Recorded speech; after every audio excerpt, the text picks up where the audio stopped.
It's more than just your average assault rifle. The Kalashnikov has become a testament to Russian know-how and the weapon of choice for armies and guerrilla groups the world over. And now the 64-year-old gun is getting a facelift. Engineers at the Ishmash plant in Udmurtia, where the weapon is made, are finalising designs for an upgrade, possibly called the A12. The new model can be fired one-handed and has a few other improvements, but company director Maxim Kuzyuk says he is sticking by the gun's reputation for simplicity and reliability. And Kalashnikovs pack a punch. The mass-produced assault rifles have been pumping out 600 rounds a minute in conflicts from Afghanistan to Zambia for decades. I asked Paul Cornish from London's Imperial War Museum how a weapon has achieved such a status. Well, I think it is its ubiquity. It just has become the most iconic small arm of modern times, and that's simply down to its proliferation, I think, and its association, obviously, with guerrilla groups. It's on the flag of Mozambique because they see it as the tool by which they gained their independence from Portugal. Popular culture is filled with references to Kalashnikovs. In the movie Jackie Brown, the gunrunner Ordell Robbie, played by Samuel L. Jackson, is in little doubt over his favourite dispenser of death. Here we go. AK-47, the very best there is. When you absolutely, positively got to kill every mother in the room, except no substitutes. The design dates back to 1947, so the original version, the AK-47, simply means the automatic Kalashnikov of that year. The K comes from the designer Mikhail Kalashnikov, a humble soldier who, as he describes in this clip, wanted to keep the gun simple. To make something simple is 1,000 times harder than making something complicated. As somebody who fought in the Second World War, I knew very well that this rifle will be handled not by experts, but by simple guys like myself.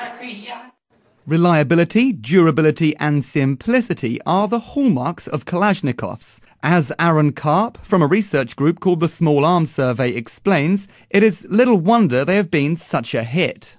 The Kalashnikov comes right out of Soviet Army traditions.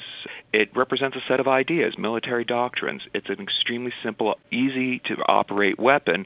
It's designed for semi-trained conscripts, for vast armies who don't emphasize accuracy or fighting skill so much as just sheer numbers. The Kalashnikov is a bullet hose.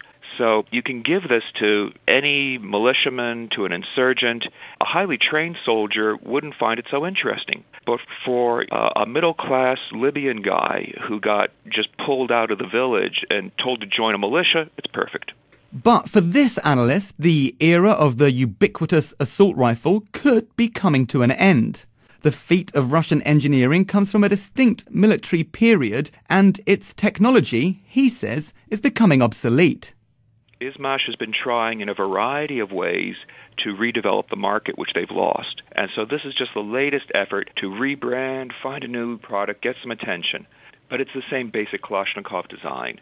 The big test is the Russian army going to buy it? And I suspect they won't. They're trying to get away from the whole Kalashnikov idea. The Russian army is like everyone else is. They're shrinking dramatically. They're professionalizing. They're going from conscripts to contract soldiers, and they'll be expected to have much higher individual fighting skills. They won't have as much use for a bullet hose. But don't expect Kalashnikovs to disappear from sight anytime soon. The weapons are so readily available in parts of the developing world that they are considered a scourge. These shoulder-mounted killers and their counterfeit alternatives can change hands for less than $50. They are such a threat that delegates to the United Nations in New York are discussing them this week. Envoys are negotiating a treaty that would outlaw the trade in Kalashnikovs and other weapons that could end up being used in massacres and other atrocities. This is the campaigner Helen Hughes explaining why her pressure group, Amnesty International, wants to tighten the rules of the arms trade.